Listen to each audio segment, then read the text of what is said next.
नमस्कार दर्शकों। तो आज हम बात करेंगे कि तुला और वृश्चिक राशि वालों के लिए चंद्र ग्रहण का प्रभाव कैसा रहेगा। पहले तुला राशि वालों के लिए जानते हैं जिनका चंद्रमा पीड़ित हैं। अब तुला राशि में चंद्र ग्रहण है, ये पंचम भाव में हो रहा है, तो इससे हम कह सकते हैं जिनका चंद्रमा पीड़ित हैं तो उन व्यक्ति के शिक्षा में जो अध्ययन कर रहे हैं उनकी शिक्षा में बाधा आ सकते हैं और उन्हें अगर कोई संतान संबंधी दिक्कत हो सकती हैं, प्रेम में धोखा मिल सकता है ऐसे व्यक्तियों को जो तुला राशि के हैं और जिनका चंद्रमा पीड़ित हैं।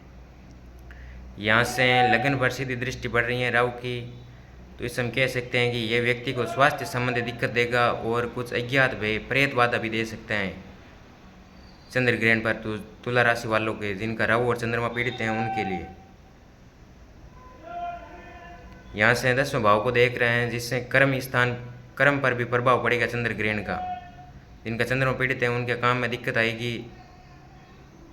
9वें भाव पर दृष्टि पड़ रही है, जिनसे ये हम कह सकते हैं कि ये अपने गुरुओं का या अपने जो देवता हैं धर्म का विरोध कर सकते हैं या धर्म का पालन नहीं करने वाले हो सकते हैं इस समय के अंदर, या ये अपना पथ है वो छोड़ सकते हैं। ये 11 भाव को देख रहा है, जिससे हम कह सकते हैं कि इनके जो लाभ हैं उनके चांस कम हो जाएंगे। अगर ये कोई काम कर रहे हैं इस समय और उससे अगर लाभ की उम्मीद है तो वो छोड़ दीजिए जिनका चंद्रमा पीड़ित है। अब जिनका चंद्रमा पॉजिटिव है और अच्छा रिजल्ट दे रहा है तो ये उसके विपरीत रिजल्ट देगा। जो चीज़ बुरी होगी वो जिनका चंद्रमा अच्छा है वो उनके लिए अच्छी होगी। अब हम वृश्चिक राशि वालों के लिए जानते हैं। वृश्चिक राशि वालों के लिए चंद्र ग्रहण वो 4थे भाव में हो रहा है, जिससे मानसिक अशांति देगा, घर में अशांति बढ़ेगी, सुख सुविधा है वो कम हो जाएगी और माँ को दिक्कत हो सकती है। वृश्चिक राशि वालों के लिए माता को दिक्कत हो सकती है या उनसे रिलेटेड वृश्चिक राशि वालों को माता से कोई दिक्कत हो सकती है या माता को उनसे रिलेटेड कोई दिक्कत हो सकती है।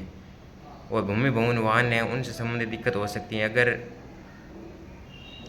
और यहाँ से ये सीधी दृष्टि से 10वें भाव को देख रहे हैं, जिससे उनके मान सम्मान पद प्रतिष्ठा पर भी प्रभाव पड़ेगा चंद्र ग्रहण का। अगर चंद्रमा पीड़ित हैं तो उनका मान सम्मान और पद प्रतिष्ठा वो गिर जाएगी। अगर चंद्रमा पॉजिटिव है तो इसकी विपरीत हो जाएगा। यहाँ से 8वें भाव को देख रहे हैं, जिससे हम कह सकते हैं कि इनको अचानक धन हानि हो सकती है या अचानक कोई घटना हो सकती है इनके साथ, जैसे एक्सीडेंट भी इसी में आता है या व्यक्ति को ससुराल से संबंधित कुछ दिक्कत हो सकती हैं। यहाँ से 9वें भाव का स्वामी है चंद्रमा, तो हम कह सकते हैं कि व्यक्ति धर्म स्थान से पथभ्रष्ट होगा या अपने गुरुओं का अनादर कर सकता है ये व्यक्ति, और अपने पिता से अनबन हो सकती है ऐसे व्यक्ति के, वृश्चिक राशि वालों की। यहाँ से ये कर्म स्थान को देख रहा है, तो हम ये कह सकते हैं कि इन व्यक्तियों के काम में कुछ ना कुछ बाधा आएगी। ये 10वें भाव सास का भी है, तो अपने सास से कुछ अनबन हो सकती है ऐसे व्यक्ति की। राहु आ गए हैं तो ये अज्ञात भय भी दे सकता है। यहाँ से 12 भाव पर दृष्टि बढ़ रही है राहु की, तो हम ये कह सकते हैं कि इस व्यक्ति के जो वृश्चिक राशि वाले इनके या तो बहुत बड़ी यात्रा हो सकती है, या अगर चंद्रमा अच्छा है तो उनकी धार्मिक यात्रा होगी, और अगर चंद्रमा पीड़ित है अगर धार्मिक यात्रा हुई तो भी उसमें भी कुछ नुकसान हो सकता है इनका, बड़ा नुकसान। ये जेल योग या कोर्ट कचहरी भी ले जा सकता है, क्योंकि राहु और चंद्रमा का ग्रहण है वो 12 भाव पर दृष्टि पड़ रही है। अब जिनका चंद्रमा अच्छा है उनके लिए ये सारी चीज़ें वो विपरीत हो जाएगी।